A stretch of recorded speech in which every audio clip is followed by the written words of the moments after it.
Good. I got more. I don't like it.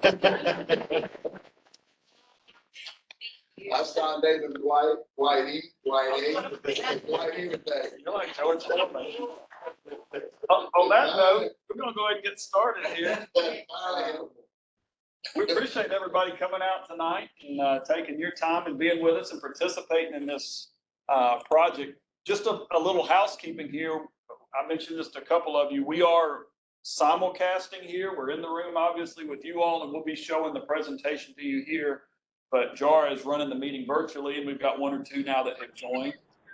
And yeah, I'm here. Should we any chat or anything like that? If you are online, if you could mute for us, you're on speaker here, so we can hear you in the room, and I hope you can hear us there virtually. So thank you all for joining as well.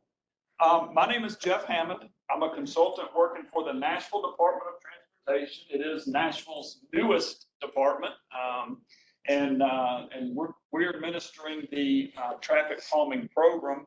This is Jara Fall, my colleague. You'll hear from her in just a second, but we're both working for NDOT in that capacity. This is the second meeting of the Woodbine Neighborhood Traffic Calming Project with a long gap in between. We last met with y'all back in October of last year. And you actually awarded this project right about a year ago. It was August of 2021. And so this is kind of coming at a good time because just recently NDOT made some pretty significant changes in how they administer this program. And so we're going to fall under those new rules. We can discuss that more, which I think is going to help kind of get us from the cycle here, which has taken a good long time. And most neighborhoods, what we're finding, we get to this point, we're able to go a lot faster because of these new rules. And so we'll explain some of that to you as well. I'm going to shut this door real quick. Is it possible to ask the attendees online what their addresses are, just so we can keep track of it from the organization standpoint? Sure. I don't know if everyone on the call heard that, but if you do live in the neighborhood and you're comfortable with it, could you send in your address so that the neighborhood leads they have a sign-in sheet. So you can send them directly to me so that you don't have to share your address with the whole group if you're not comfortable with it. Sorry, we were getting some basketball noise, so close that. We're gonna, because you all are not new and maybe most of you have been here and seen some of this material before, we're gonna go pretty quickly over some of the background, the program stuff itself and how you got here. But really we want to reserve the bulk of the time to look at the plan as it stands for your streets and talk more about that.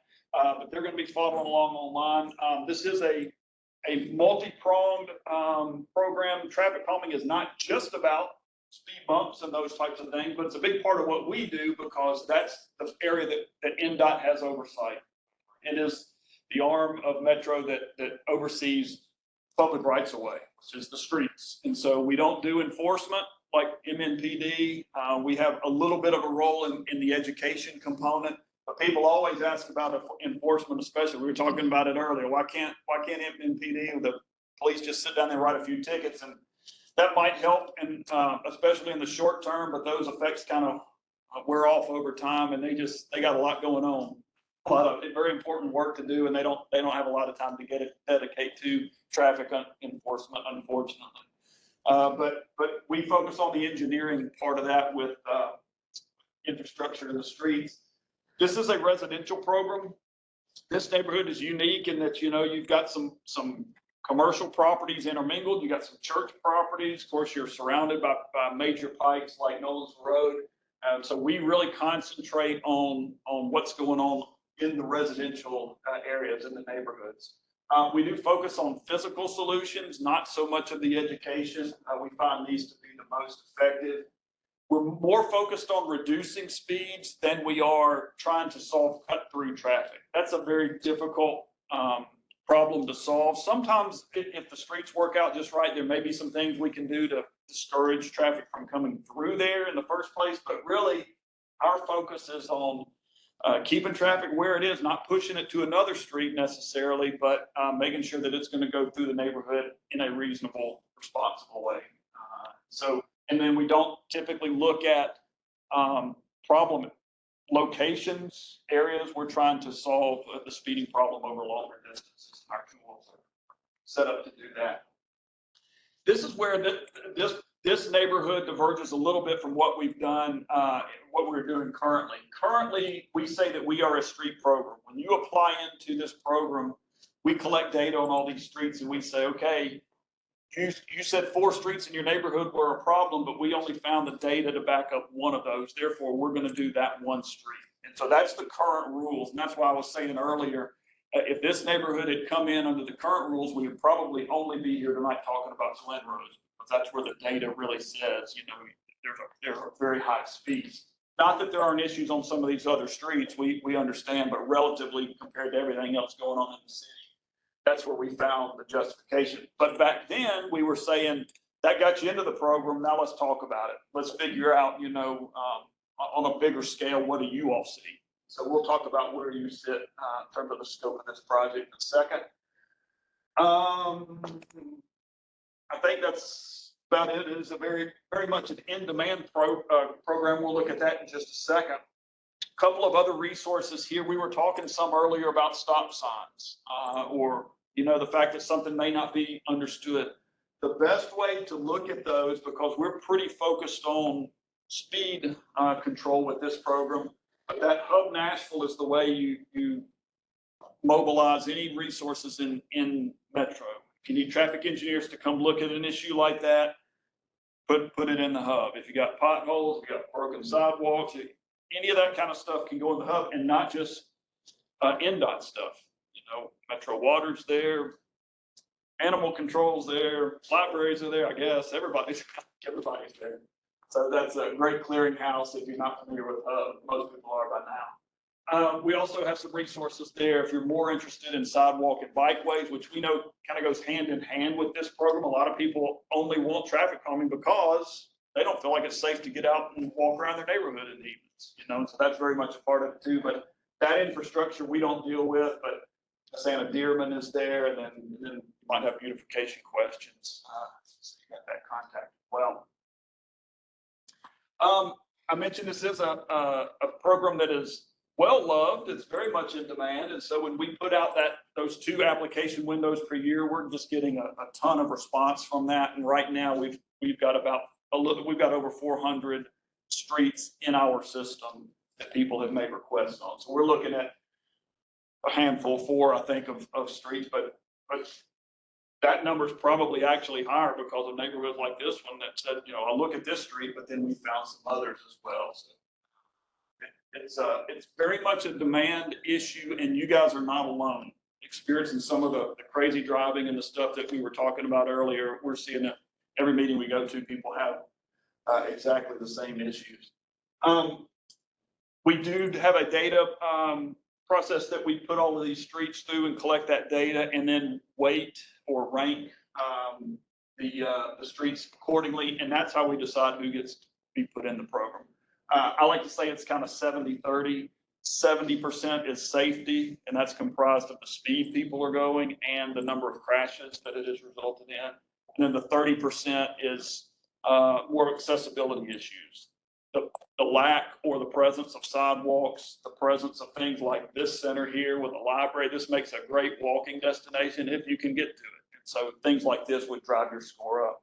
The presence of sidewalks would actually drive your score down, because our philosophy is, well, you at least got sidewalk, which is more than a lot of neighborhoods have, you know, when you look at traffic calming issues. And I'm not saying you do. I know there are a lot of gaps here. So these are the streets that we are working on, and this is nothing new.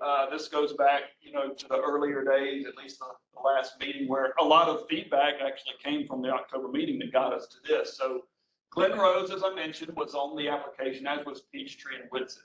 Flutie was not on your original application, but in that October meeting, that came up, and Brad Walshman, who was our lead engineer, couldn't be here tonight, so I'm filling in. So I'm the new one here, but I know that one was added. Foster was on the application, but we explained at that meeting, we can't, we're not gonna traffic calm it because it's a collector road. It's just got a lot of traffic. That's kind of where we want traffic instead of, you know, we don't want to do something that's gonna push it to some other street, so. But didn't you say that the point of traffic calming isn't to push traffic, but it's to slow speeds down? It is. So why is that not applicable? It's kind of it's actually not a collector, it's an arterial. Arterial, yeah. Yeah, so, You're aware. yeah, so.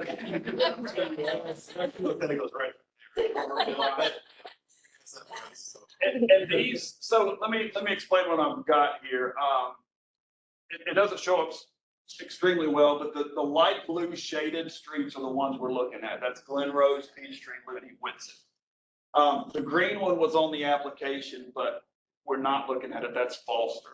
Underneath that green line, you see red. Any of these red ones, Thompson Lane's an arterial, Nolan's was an arterial, Foster is an arterial. We don't classify those. That's done by the planning department. What they look at when it goes into that, I can't really say. This is something called the Major Collector Street Plan. Glen Rose, the purple lines are collectors.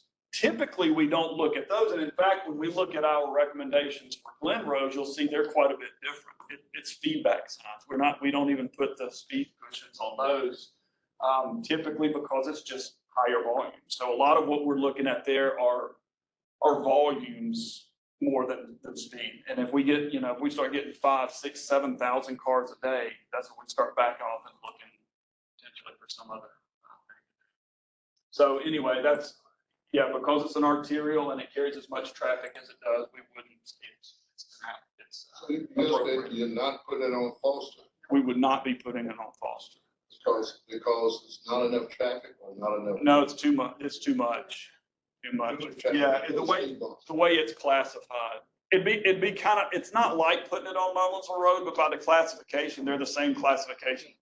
You know, we wouldn't do it on Nolensville Road, but I get it. Foster's different. Foster's one of these arterial. It may be closer to a collector than it is an arterial, but it's a pretty major road, and the neighborhood kind of depends on it. And again, I know there's some exceptions, but it's not a, you know, it's not a residential street in the way that Peachtree, Ludi, some of these that are, you know.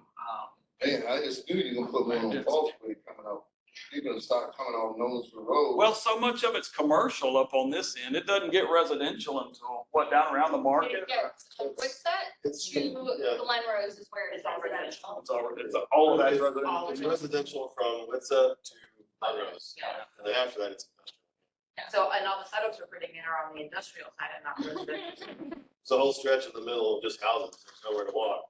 And something else to consider, and obviously this is not related to traffic calming, but Foster's intersections are not normal It's a line. intersections. Apparently, it took an act of God to get a four-way in Peachtree. And I asked about having someone look at Ludi because that's always being cut across, plus the stores right there. There's so many Yeah, accidents there. people drive down the hill and lay on their horn all the time. It wakes you all up. So if they know Just because they're coming through that busy intersection. spot, yeah, they're like, I'm coming through, get out of the way.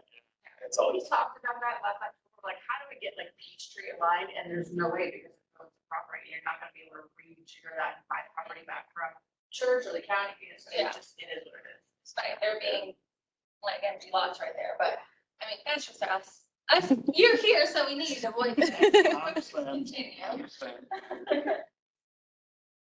And there's nothing to keep you from reapplying in the future if you want to. And, 3 more years, we might get one. So a couple of things, I'll just run through these. We do have some tools in the toolbox. I think we've been through a lot of this with the neighborhood and kind of settled on where we're going to end up, but just to do our due diligence here. Speed cushions are the bread and butter of this program. I mean, probably 95% of the neighborhoods we go to, this is what we use, and this is what people want. People think of this really as a speed cushion program, which is totally fine because that is really what we use. And a couple of reasons. One, they're known. We know how people are gonna drive it. We know, it's not gonna create a lot of other issues. Some of these create some other issues. And then the secondly is they're effective. We know they work. We know the product we get. We use the same vendor every time. If you go right over here and turn on, I think it's Louise, and it's the same things they got there. They got them on Veritas around the corner, and they're around in this area. And how much is it per speed cushion? I think the raw material, I want to say, you guys on the phone, Jar, you may know, I think it's about $650 per cushion. I want to say it's about $2,000 per like location. And is there an option, let's say, we've had some neighbors actually ask us if, they could get additional speed cushions if they funded it? Is that an option? No, it's not. We don't do any self, we do hear that a lot. People would say, hey, we'll pay for them, but, Metro has not gone to that. There's equity consideration. That's not currently an option. We talked a little bit about education. This kind of falls into that realm, and we actually, you'll see some of these, feedback signs. So, we're still doing some, evaluation about the long-term effectiveness of those. But for now, it's a good tool in our toolbox.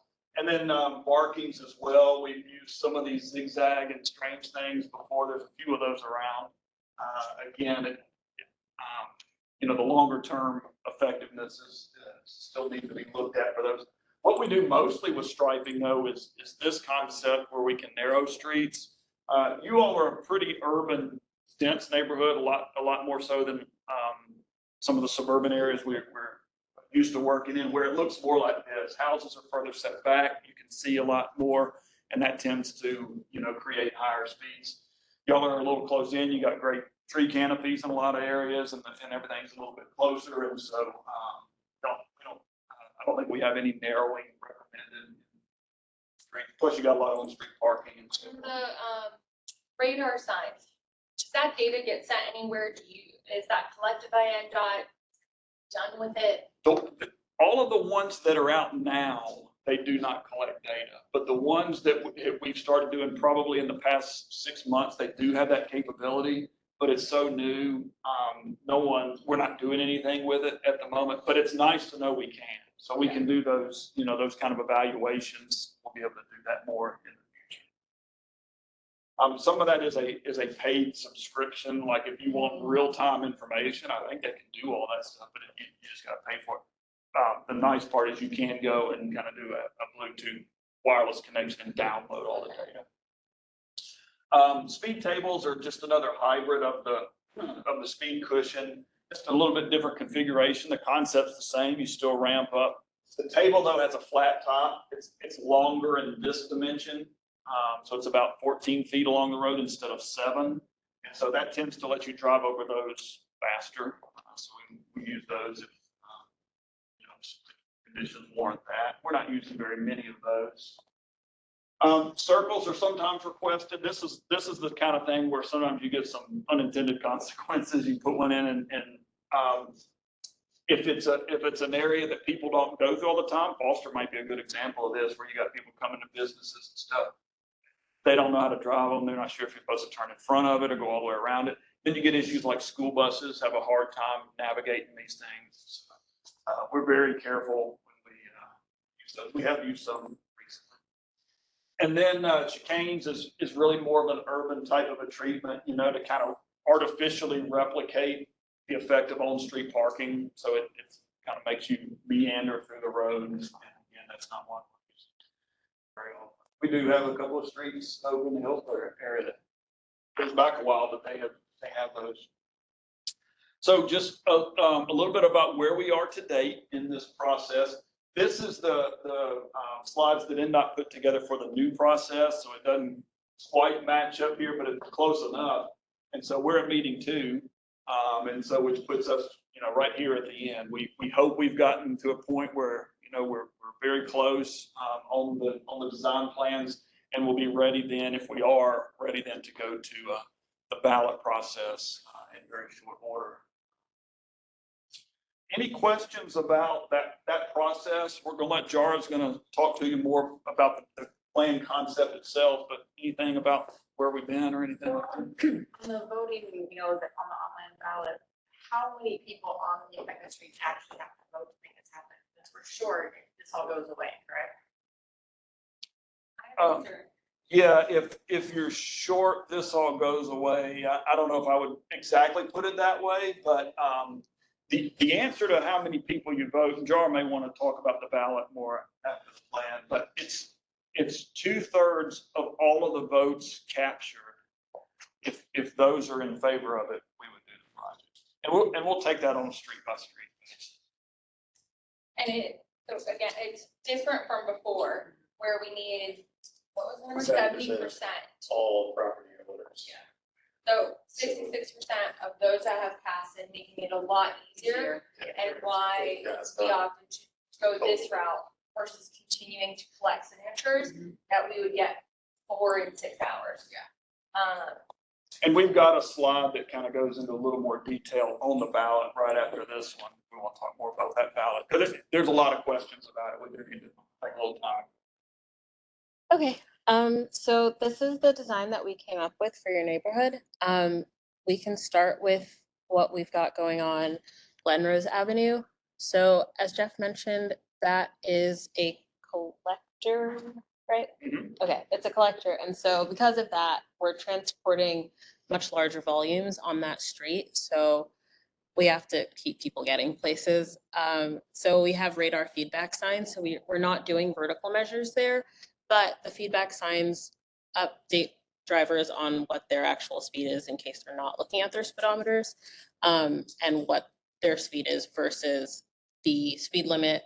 Just as a heads up, it's a good reminder. It kind of lets them know, like, I need to slow down a little bit. On the other 3 streets, Peachtree, Ludi, and Whitsett, we have many speed cushions going in, as you can see. So each of those is like a set. So there's going to be a speed cushion in each direction. Those are neighborhood streets where it's more residential. And so those are streets where we expect more people to be like walking their dogs, taking their kids to school, things like that. So we really want to make sure that we're keeping speeds down as low as we can on those streets. I mean, there would be like 6 cushions in a row, like for each direction, because these streets don't have a divider, like they're just kind of. So for those, I think they're in pairs. I can pull up the more detailed sheets in, yeah, 2 seconds. Yeah, they're either sets of 2 or sets of. Yeah. Yeah. Like if we're looting my own. These not as wide as you see, I guess. So Peachtree is the widest one, and then I'm, there's the first, the side closest to Multimodal, very wide. Is that showing Quincy coming from Ellisville Road across Foster? Yeah. We'll be there. Yeah. Mhm. Start from Ellisville. So you can for what's that, right here? Here's Nolensville, going all the way to Glenrose.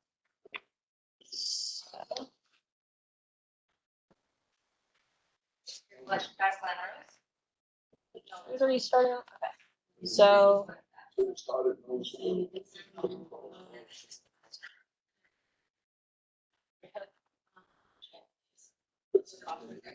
Yep, and you look. I guess we'll do it for the people online. I don't know. Okay, so for those online, I'm showing the more detailed plans. So we can kind of walk through them so that there are some handouts in the room that are being passed around, which is what's going on behind me. But for everyone online, I'll kind of walk you through the more detailed plans so you have an idea of what we're proposing for your street individually.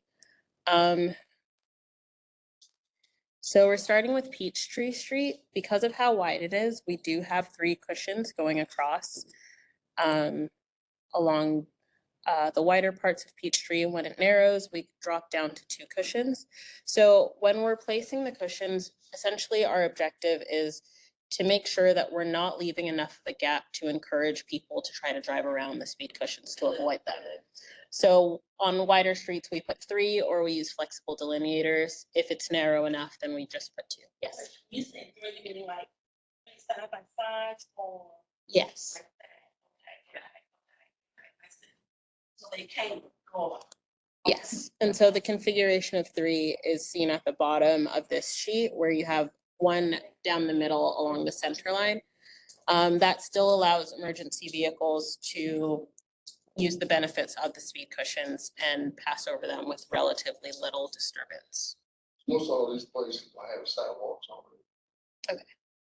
None of these No, streets have sidewalks. Only Peachtree. Peachtree has Peachtree sidewalks. and Woodside. Sidewalks. Yeah, so within. Luby's got that. Northwest side of Peachtree. Okay. Only thing I see that you might need to improve on is coming from Nolan's Road when you get to Postal. It's a house right there on that corner.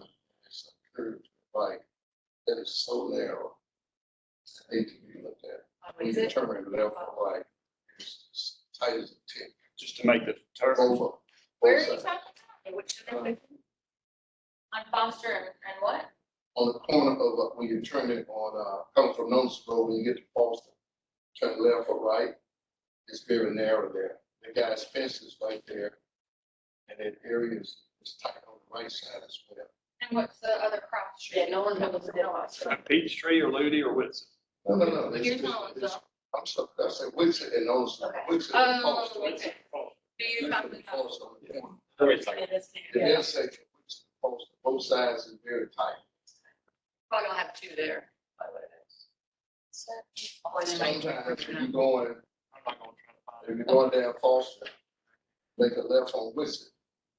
You almost have to get up on the curb if a car is sitting at the full stop Right here. Yes. on the intersection. And it's a Here's house, Foster and here's Woodside. right, and it's a house, and his fence is right there. Mhm. And of course, Lord knows, but it is a sidewalk on the right side. Yeah. It's just something to look at. I mean, Can you unmute Joelle? it's no major problem, but it is a problem. If you're going down Foster and then make a left on Blissett, if a car is parked there, you almost gotta turn left up on the sidewalk a little bit. Some cars. If that's the person on the phone, they have to unmute themselves. Like I can request them to I unmute. got it. Can y'all hear me now? Now we can hear him Yes. versus the traffic. So something like that, you could submit to Hub Nashville and they can send people out to take a look at it. Submitted to. Can To y'all Hub hear me? Nashville? Yes, we can hear you. Okay, thanks. Hub Nashville. You can always do it on your behalf too. I've done it for other people in the neighborhood. I quickly did. I think we have a question on the phone. If you want to go ahead. It's not a question. I just wanted to make sure that Ludi had that one section that had the speed bumps, because we took, from what I understand when I was working with y'all, we took one off of Whitset towards the end to accommodate for that one on Ludi that should have been between the Mexi Mart and Christina. What's that other street on the other side of you? Sorry, I've got, yeah. Between, Yeah, there should be one between there. We stole 1 or 2 from Whistler Peachtree to get some on Luby and spread those other ones out more. It wasn't Peachtree. We kept Peachtree the same, but there should be one off of Whitset that is supposed to be on Ludi. Yeah, they're there, Joel. You can't send that, but I can. Okay, awesome. I Thank can you. pull up the main map so that she can see. Thank you. Welcome. Do y'all want to look at any of those locations specifically? I would love to, just because I can't see where the streets You are. want to kind of walk through them? Yeah. Okay. We'll start with Peachtree and Jar will just kind of walk through, you know, and point out the cross streets so you know how many we're talking about. Okay. All right. So we're going to start out on the western side of Peachtree where it intersects with Nolensville. Okay. So we have on this sheet, we have 2 sets of 3 cushions each for this beginning part. You guys, I'm sure, know your neighborhood a lot better than I do. So yeah. Okay, everybody see that? Know what we're talking about? And so I guess any thoughts or feelings? No, and then I think when we were out kind of sort of selling this to people door to door, Mhm. they're like, well, I'd say yes if it was a little bit further away from my driveway, that sort of thing. So, Okay. If no one's here to oppose them, these two totally fine. I know They that, had their chance. Yeah, they had the chance, we told them. I know that, where it says 325, they are strongly support of where that is, 'cause it's right in front of their restaurant.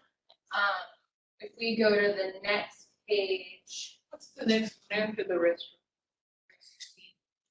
This one here, it's at 309 and 316. Oh, you're 334, aren't you? So yeah, that's right before your house. That's where it is. The.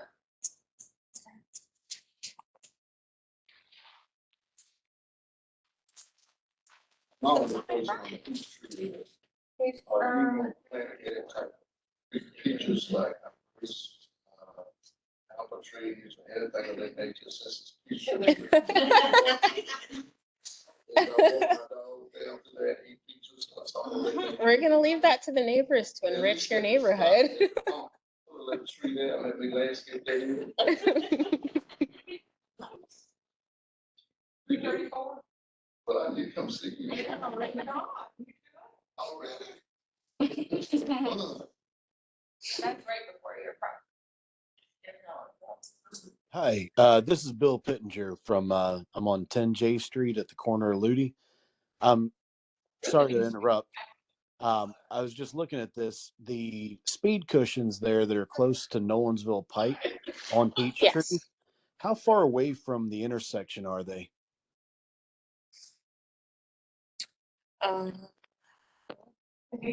Section. It looks like the scale is here at the bottom, so it looks like they're probably around 300 to 400 feet from the intersection. Okay. Yeah. I was just wondering if there was any From- concern with it slowing down traffic that off of Nolansville onto Peachtree and then backing up traffic. That's probably far enough away. Okay, so maybe. Yeah, that's a good point. Anytime we're spotting these, we want to make sure we keep them far enough from intersections, especially if it's like an intersection at Nolansville Road and there's a signal like there is at Peachtree. And then also at driveways, we're very careful to keep them as far away as we can from driveways. We don't want any of these to be right in front, literally in front of someone's driveway. We don't want you coming out or back and turning in and out on these. It won't hurt them. It's just an inconvenience thing. So we'll keep them away from driveways as well. We just Thank you had for the such a hard question. time getting out of our driveway and pulling a move. I was like, it's not a power edit.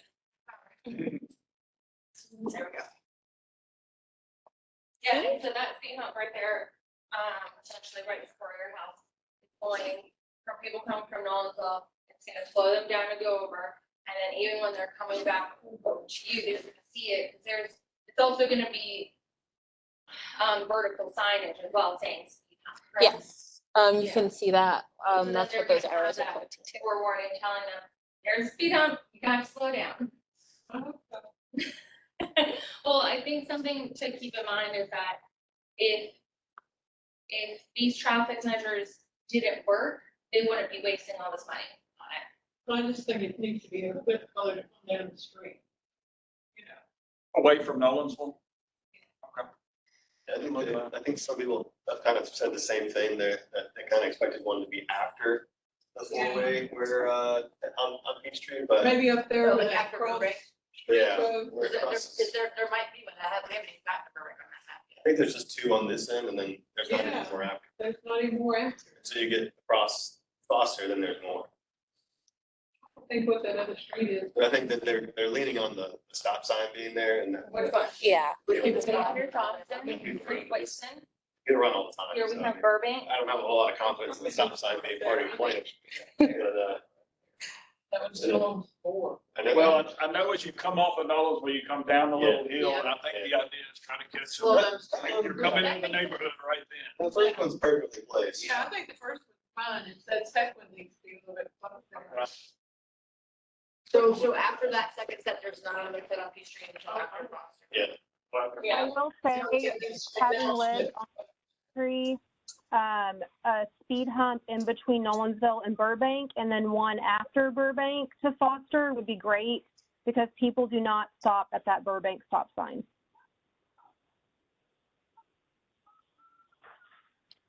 I mean, it'd be ideal if you could throw another one in there, but I don't think Yeah, really we have the budget to agree. add it. I would Well, move because that one. you're supposed to take one of them away, keep one in the middle before you get to Burbank, and then put one after Burbank before you get to Foster. Yeah, I agree. I'm actually at 214 Peachtree between Burbank and Foster, and people fly through here all They the do. time. I I'm see really it on the hoping front to see porch a and speed yellow. bump on there, and I'm disappointed there isn't. Yeah, I agree with you on that too. Still one from Woodside, no, notice. There's kind of way, I think there's more than necessary. You hit them every turn. It's a curvy road. We walk it every day. We know when, we knew when school had started because of the amount of traffic that had come down, and we had a cop one time in the last 3 weeks. We were very excited. We thought we were doing like, shared custody of him. But he's only been there one time. You have to call them out to come. If you want them to sit, and they will. But again, they don't have time to do that. That's why we took this initiative to start the speed humps.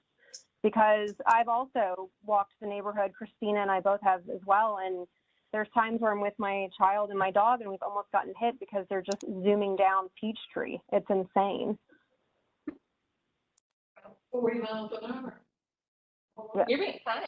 One of these states is like one of those like drag race cars with that low water, just right over that speed hump, and tear up the bottom of that car, that'll slow them all down. That's true. I think- One I off of think if you Peachtree, put- I think they. Yeah, there needs to be one between Burbank and. Yeah, so moving that second one, more east.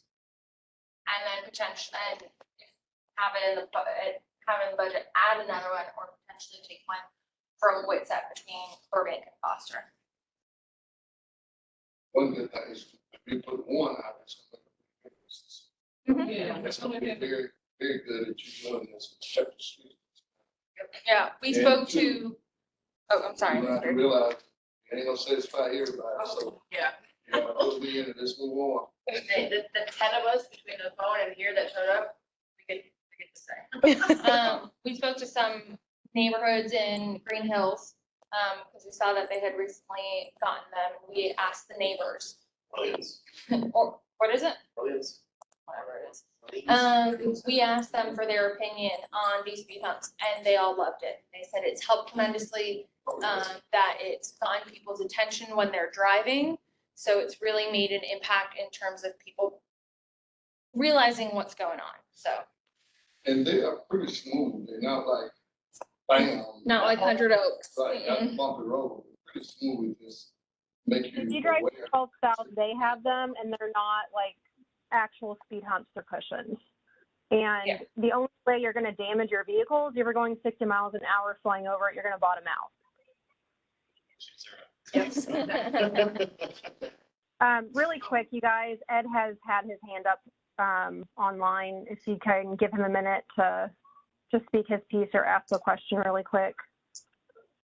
Thank you. Two things. Number one, I work in Green Hills, and so hardly agree with what you just said about Green Hills. It's been a great boon to the driving that I do, getting in and out of the neighborhood. Second thing is, going back to the very first of the discussion, you talked about not wanting to do things on the collector streets. You've got radar stations on Glen Rose. Why did you choose not to put radar stations on Foster? It's an arterial for one, but that wouldn't keep us from doing it. I think at that point, it just becomes more of a budget consideration. So it is a possibility down the path. It is. Great. Thank you.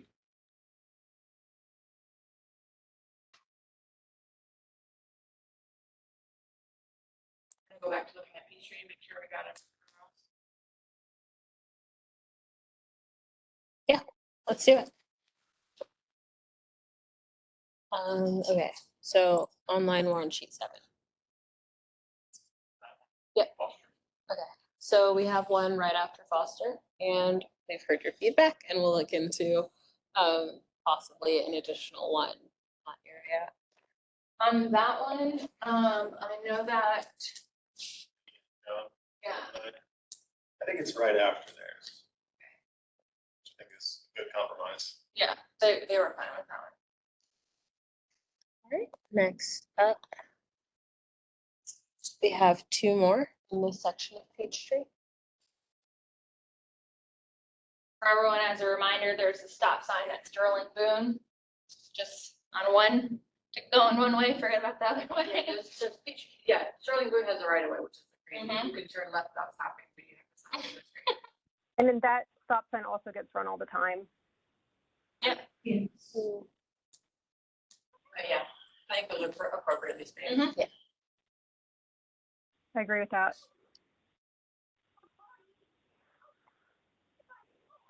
We had no other feedback from neighbors on this. Okay, that cool. We're aware of.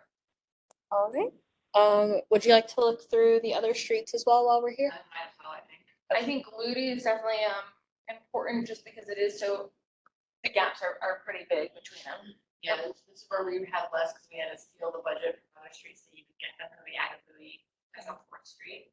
And our budget is like next.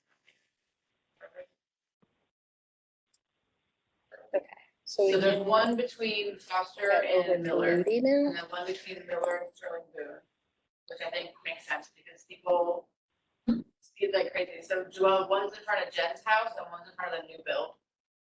Yeah, I see it. And I mean, I think for right now, like they're saying, I think the 2 speed cushions like that, I think is fine because we Yeah, know I they agree. speed in front of there. And then down the road, if we need to add more, but like that's where most of the speeders are before Yeah, Miller they and leave after. leaving the mini mart and then they fly down to the stop sign and either run the stop sign or crash into Bo's house or Yeah. sometimes. No more crashing into houses, please, people. Going down towards Yeah. this.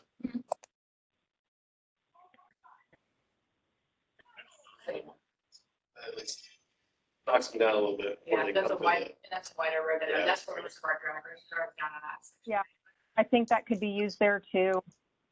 Yeah, I think that makes sense. And then what's this, the last?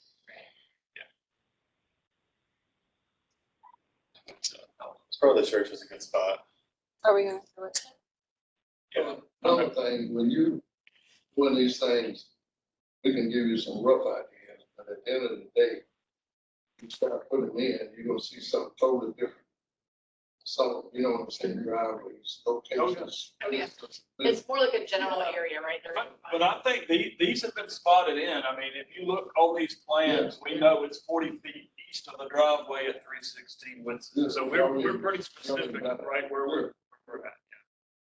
But I'm just saying, a lot of times, even though you can do the best, so when you get that start coming in, Right. variation may change. Yeah, a lot of times in these meetings, we'll say, this is our concept, and we get out in the field, you gotta give us a few feet either way, because yes, you're right. There's a manhole there, we don't want to be on top of the manhole. Well, we just found a streetscape, I mean, in, Madison, about 5 blocks.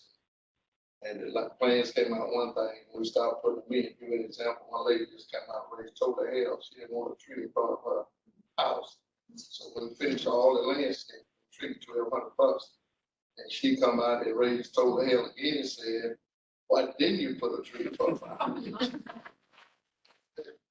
I said, well, come on, the tree ain't like with a lollipop, but you didn't make a difference. So you ain't gonna satisfy everybody, only Jesus can stand out there, you ain't gonna satisfy him, so you gotta go with it. Hi there, it's Bill Pittenger again. Can you go back to that shot right there at the intersection of J and Ludi and Whitsett? Okay. What page is that? 13. Yes. So the speed cushions, it's doing something funky on this end.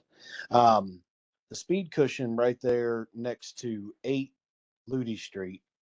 How wide are those speed cushions? They're just 6 feet wide. 6 feet wide. Okay. And that dimension, the 15 feet from the driveway, is that from the edge of the cushion or to the middle of the cushion? It's usually edge to edge, so the closest point from the cushion to the driveway. Okay. I was going to go out there and walk it out when I got back home and see what it puts it at. just because there's a lot of motorcycles that come at that intersection to Jay and Ludi. And I don't know how slick the cushions are for a motorcycle to be turning on top of it. Yeah, one of the things about motorcycles is they actually can run right through the middle of these. So because of that gap, a motorcycle can split these. That's a shortcoming of them, but yeah, you need to know that. So yeah, I don't think they'll probably be on top of it as much as my guess is they'll run in between them, but I don't know that for sure. But feel free to take that measurement and see what you think. Okay, thank you.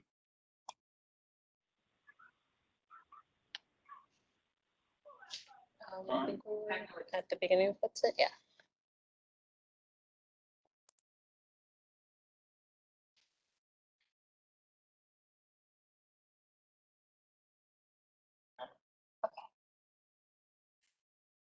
All right, so we have one here between Fannie Williams and Clemens Street. Look good to everybody? I think if they don't want them on their streets, you can put a two right on the top of Thompson, between Thompson and Winston on Foster. So if somebody don't want to, bam, there and put them right at the bottom of the hill. It's up on the rocks, we would.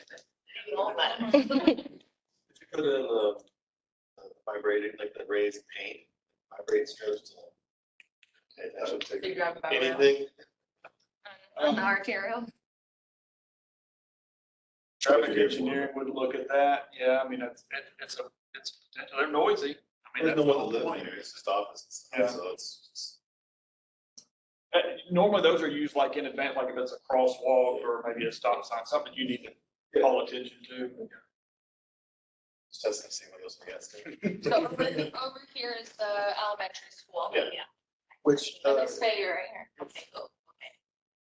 we're happy with that one, we have some thoughts about the location of the homesteads.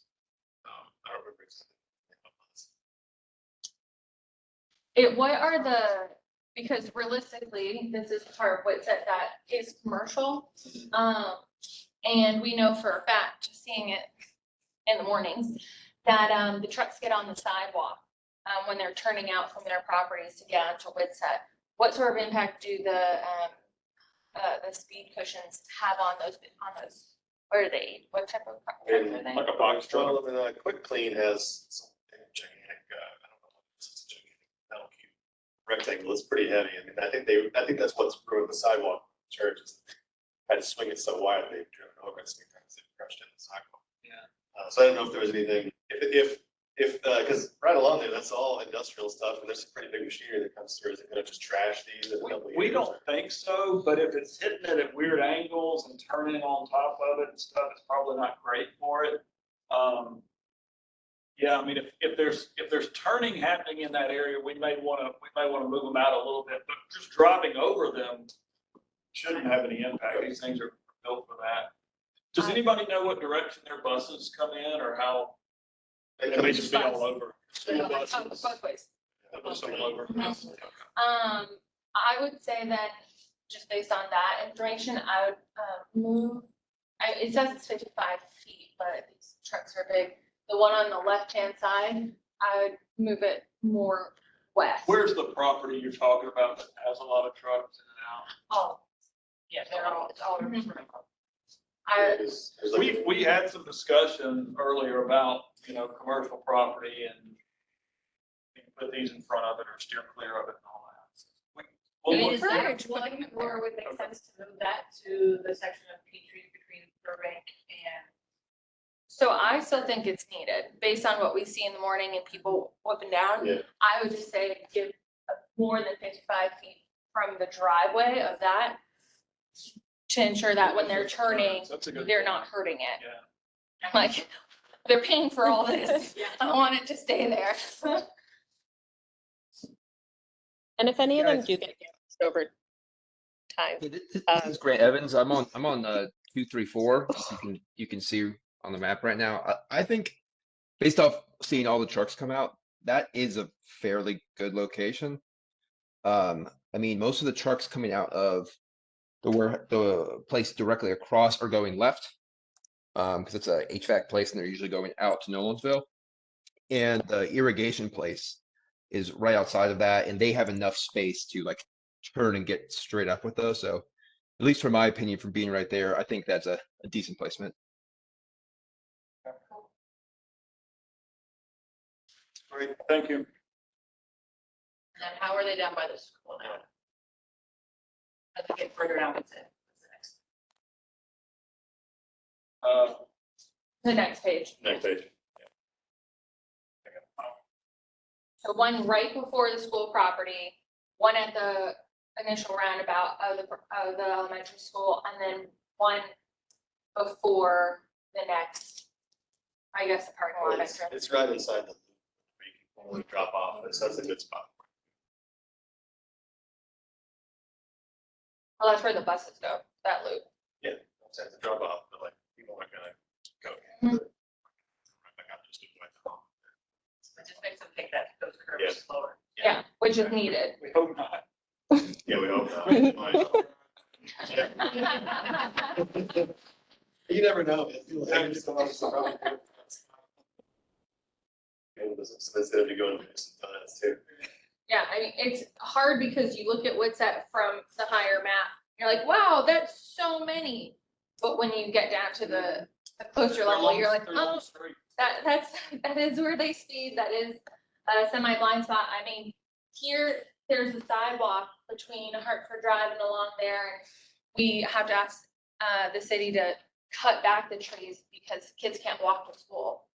Which I have literally gone with shears, and then he's like, NDOT needs a plan, or not NDOT, but Nashville needs a plan. You keep for cutting this. it, the city doesn't know they have to pay to get. Do I look a little crazy? Yes, but I'll take it. So I think these still make sense for what's that, especially for the elementary school kids.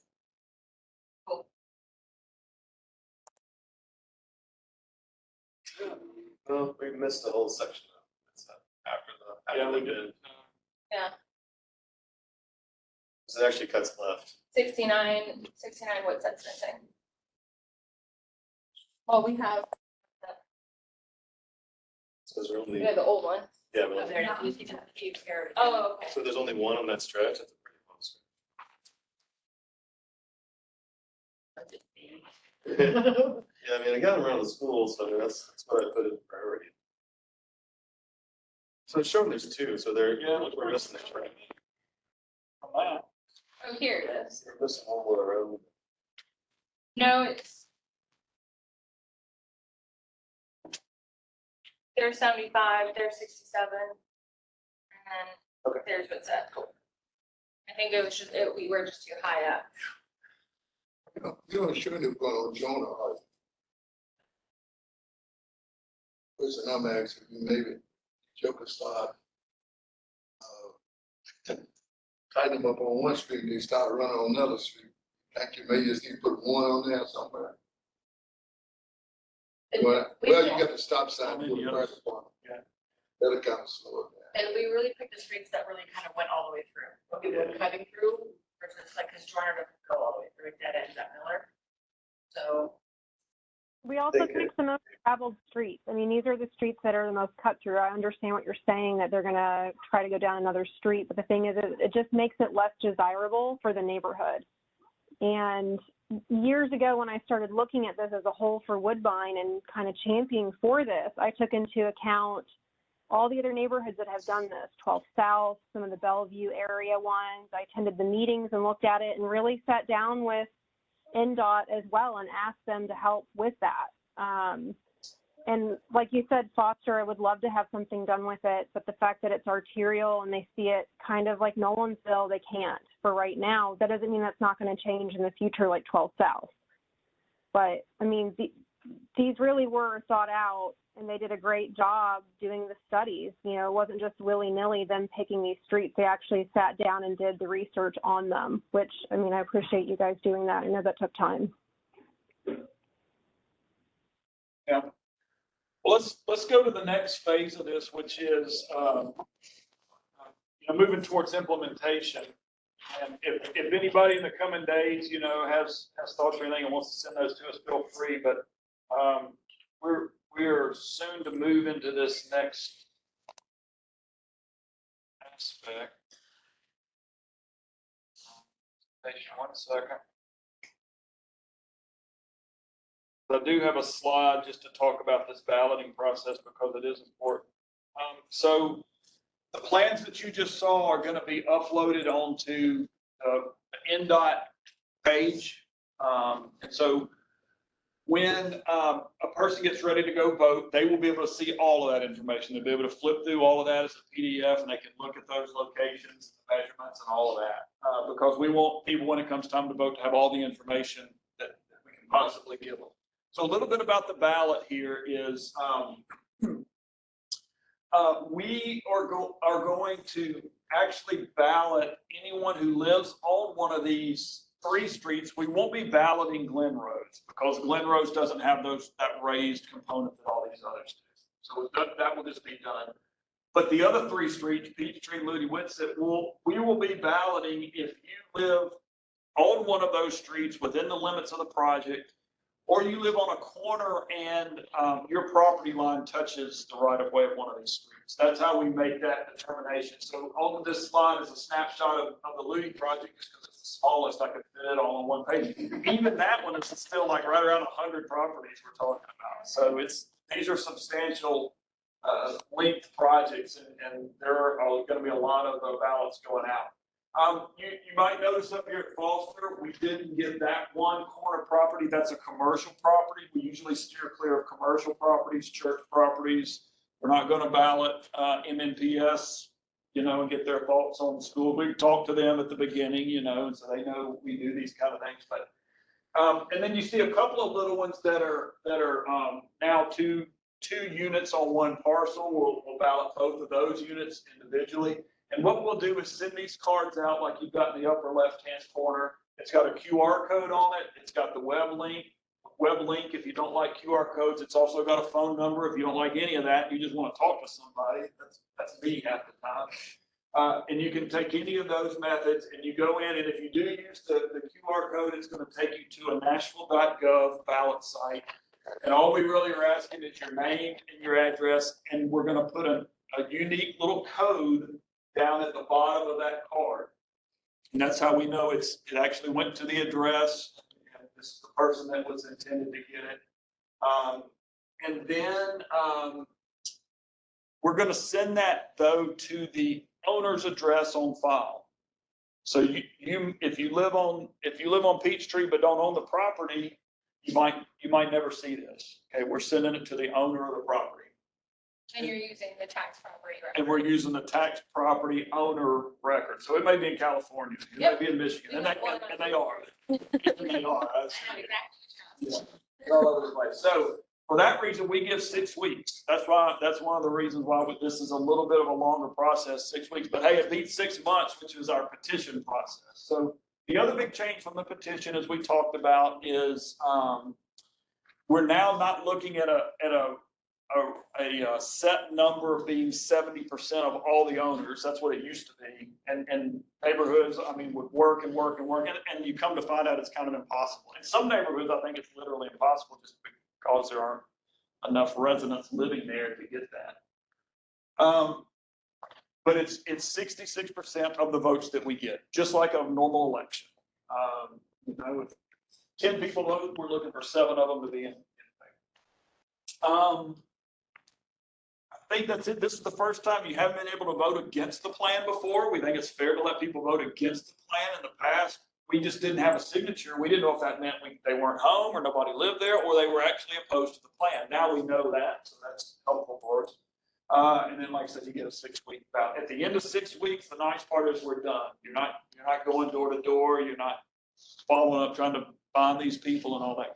So we've had really good response. We've got about 5 neighborhoods balloting right now. The results are coming back very positive, and we're getting good feedback from that process. So, and you're any questions on that? We have quite a few empty lots in the neighborhood, quite honestly. And we know there's several on Peachtree, and they're selected. If they've been empty for however long, no one's living there. Yeah. So what we do, again, we depend on this tax record. I don't know if this is a good example or not, but this parcel right here looks a little suspicious to me. There's a tiny little dwelling or a tiny little building of some sort. It looks like a shed. Yeah, that's Alberta, it's actually 2 lots, it's been split and they've been for sale for That- 600. Yeah, so what we do is when we look at that, we say, that doesn't look like anybody's living there. That Metro thinks there's not a house on that property, and so we don't ballot it.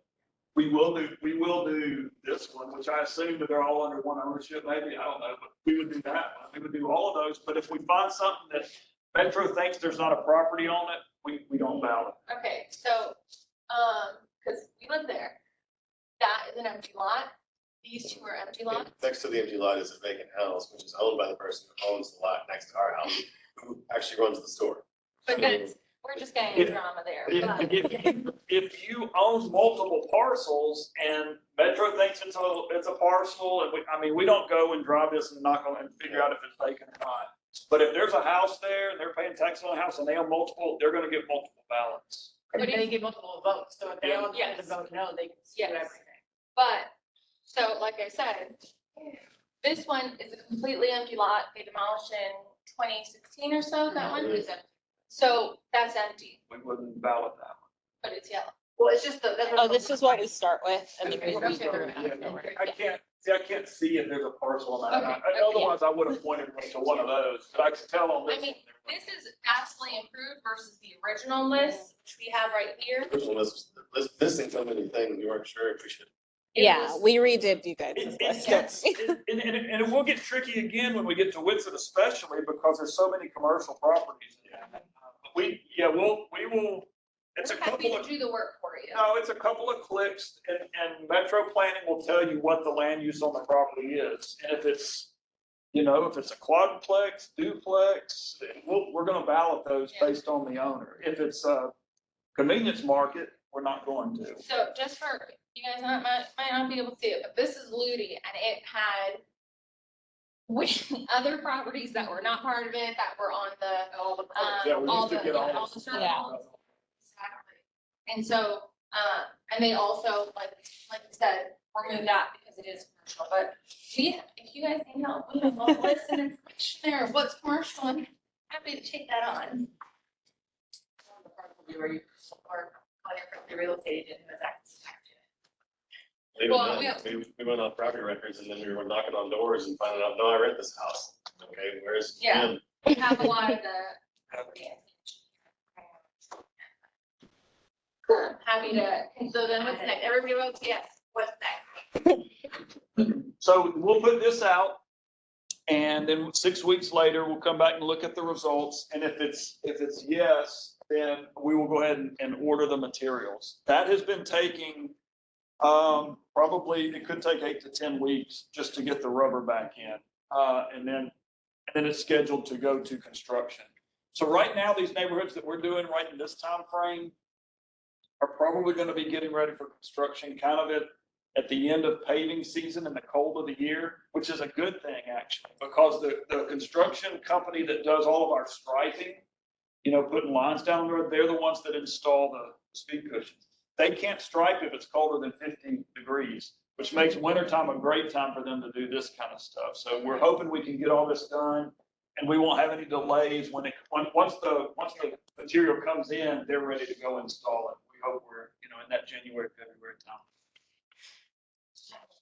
the Wait. ballots after this meeting will be going out. That's actually the question in the chat. There you go. Well, it sounds like there's a couple of things to relook at on the design. Y'all will be handling that, but it's, no more than 2 weeks. Yeah, and then the ballots have to be made. So I would say like 2 to 3 weeks. Yeah. On the outside, I would think. So what happens if all the votes come back as no? That's impossible. I'm devil's advocate, I want to be prepared. And I need you to I will manifest. tell you. It's hard because we haven't had that situation. Which is great, that's encouraging. I know people who own like 18 properties on these streets that are gonna have the multiple votes. This is the thing. We've communicated with a lot of them already. We have gotten their signature. we have their email addresses. And I know obviously you guys can't tell us who has not voted, but we can send out reminders. We have a specific listserv of the addresses, not beer properties, but any of the property management companies as well have their information. GP Woodplex, we have his email and his signature. We have his phone number. Like, we have been calling, emailing, visiting all these offices, and it is worth it because that means we don't need to do it anymore. So it is, I don't anticipate more no's than not. Like, we have written letters from people that we sent on their own money as proof of that they are in favor. Or we also have, actually, I'm so glad you looked at this. You're gonna get to meet some of your letters. That they have. And they're impossible to reach.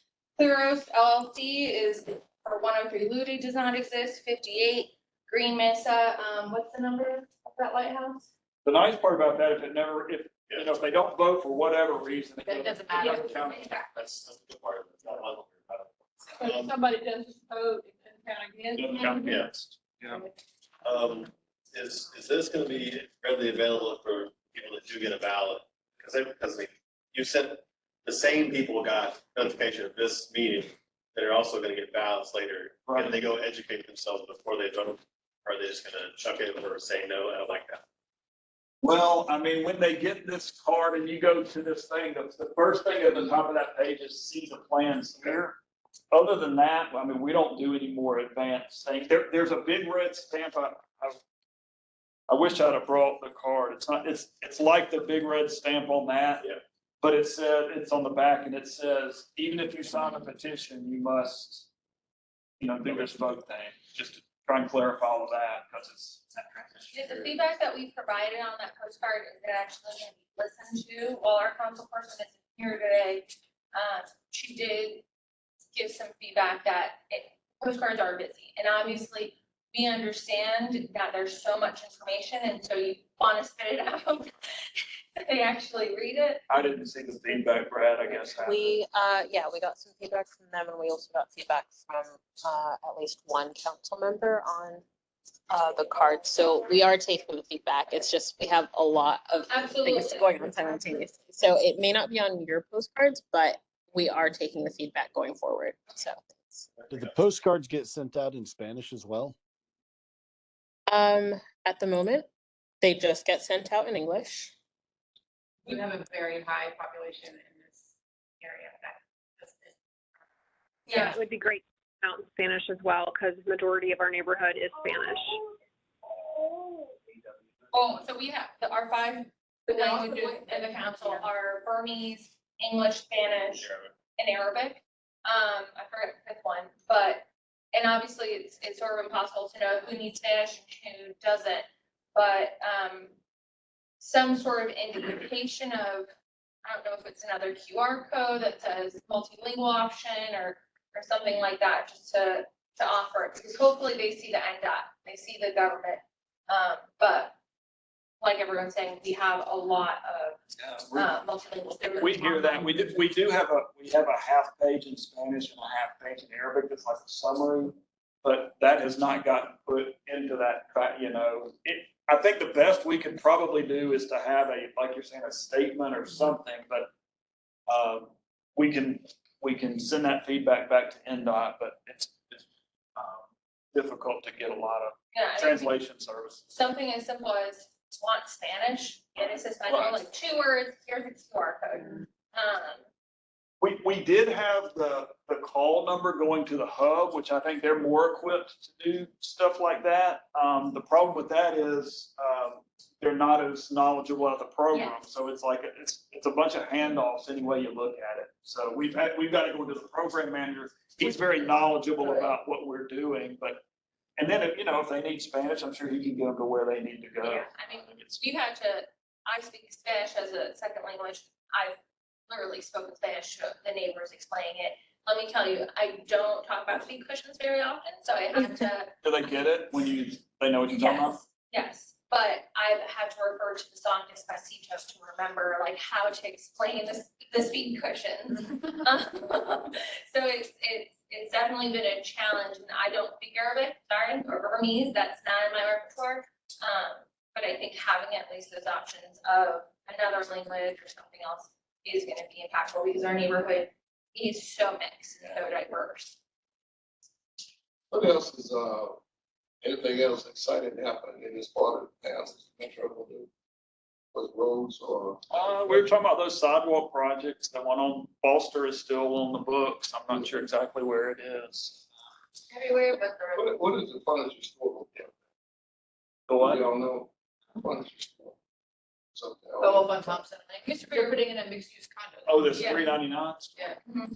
You should come to Jenny's Gin and Coffee. And I don't know when it is in September, but she has some information I'll for just do you. like Who's that? Her and another person. And he goes, he does like office hours. Look, who is our new council person? Jenny. Well, If you send us an email at woodbinena@gmail.com. I'm just gonna check in with the people on the line. what was my grade?